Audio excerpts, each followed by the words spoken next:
welcome back to another 30 Days of Halloween. And today we are looking at the history of Halloween. So, Halloween nowadays, we know it well.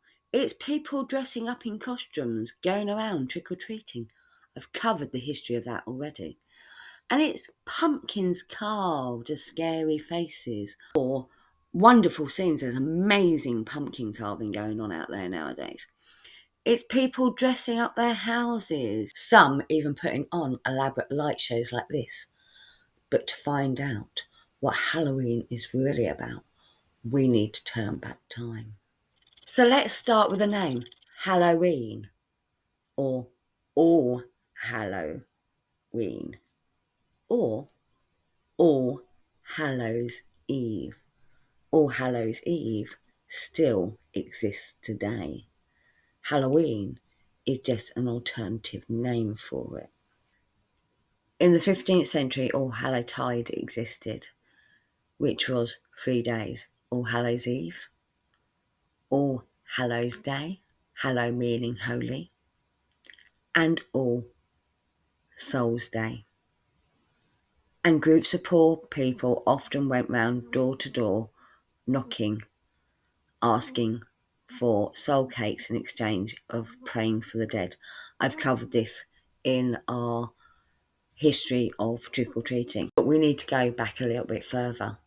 By the end of the 12th century, the celebration that had become known as Holy Days of Obligation in Western Christianity involved such traditions as ringing church bells for souls in purgatory. It was also custom for criers dressed in black to parade the streets, ringing a bell for mournful souls and calling on Christians to remember the poor souls. So let's go back to 835 and the rule of the Frankish Empire. The Frankish Empire at the time, as you can see from the map, ruled most of Europe and was headed up by the Emperor Louis de Pius. On the 1st of November, Louis de Pius decreed that would be All Saints' Day, and it was made a day of obligation. The Frankish Empire eventually developed into the Holy Roman Empire. So let's roll back the clock a little bit further than that to 731, when Pope Gregory III served as Bishop of Rome until 741. He is said to have played a significant role in the establishment of All Saints' Day. In 731, he consecrated a chapel to all the martyrs in St. Peter's Basilica in Rome. Some sources suggest that this dedication was the official marking of November the 1st to become All Saints' Day. And by the 800s, there's evidence to show that in Ireland, in parts of England, and in parts of Germany, that November the 1st was seen as a celebration of All Saints. So let's take the clock back a little bit further to 609 or 610, when Pope Boniface IV formally started what would later be known as All Saints' Day on May 13th, when he dedicated the Pantheon in Rome as a church in honour of the Virgin Mary and all martyrs. But this dates back to the 4th century in Odessa, Greece, where they already celebrated the date of the 13th of May in honour of the Virgin Mary. So what makes these dates so significant in the history of Halloween? The 13th of May falls within the observance of Lemuria. In the Julian calendar, the 3 days of the festival were the 9th, the 11th and 13th of May.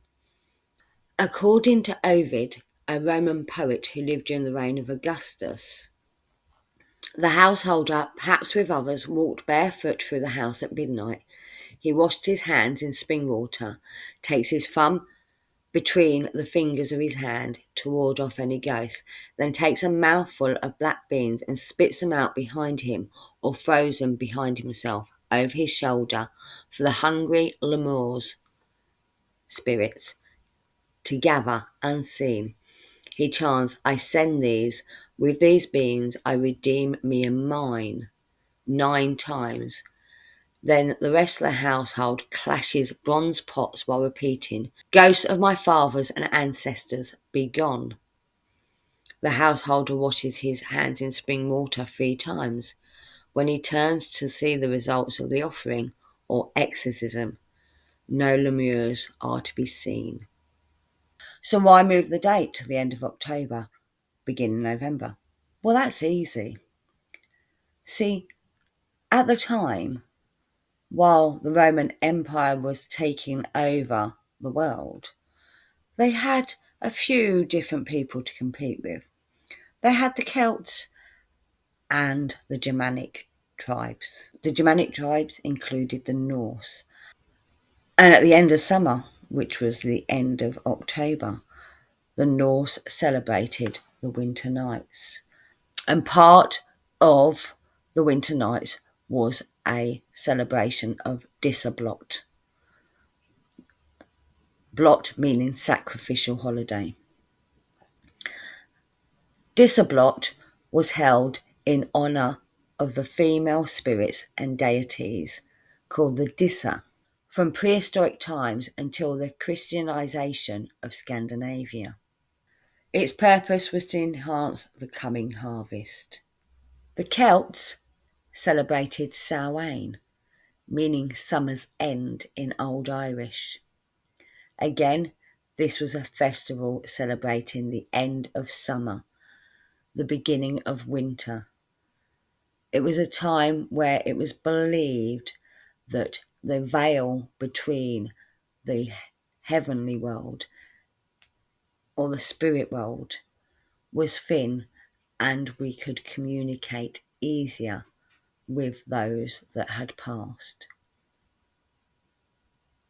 So this is how ancient festivals such as Winter's Night and Samhain have now become what we see as Halloween today.